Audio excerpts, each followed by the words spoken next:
C'est un jugement collectif de sévérité qui a été rendu par le tribunal correctionnel de Fort-de-France dans cette affaire d'association de malfaiteurs aux fins de trafic de stupéfiants par pollution de containers et de blanchiment de l'argent du trafic. Pour preuve, le déploiement policier venu pour s'assurer que chacun soit incarcéré après le rendu des peines prononcées. Les trois juges qui ont rendu leur délibéré ont doublé la peine de Thierry Telchide, contre qui 3 ans d'emprisonnement avaient été requis la veille. Sous contrôle judiciaire, il écope de 6 ans d'emprisonnement et se voit délivrer un mandat de dépôt, alors qu'un délai différé avait été demandé. Tout comme les autres, il a été directement écroué au centre pénitentiaire de Ducos.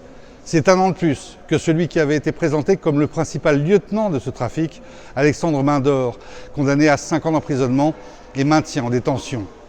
5 ans, dont 1 an avec sursis, soit 4 ans ferme contre Aurélie Canikit, soit 1 an ferme de plus que ce que la procureure avait demandé pour cet ancien employé de la CMA-CGM qui détenait la liste des containers faisant l'objet de contrôles douaniers.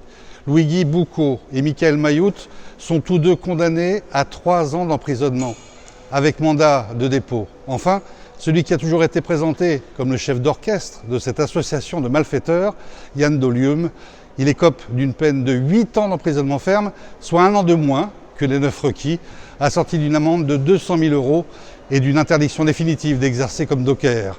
Après le jugement, tous sonnés, aucun des 6 avocats de la défense n'a souhaité s'exprimer devant notre caméra.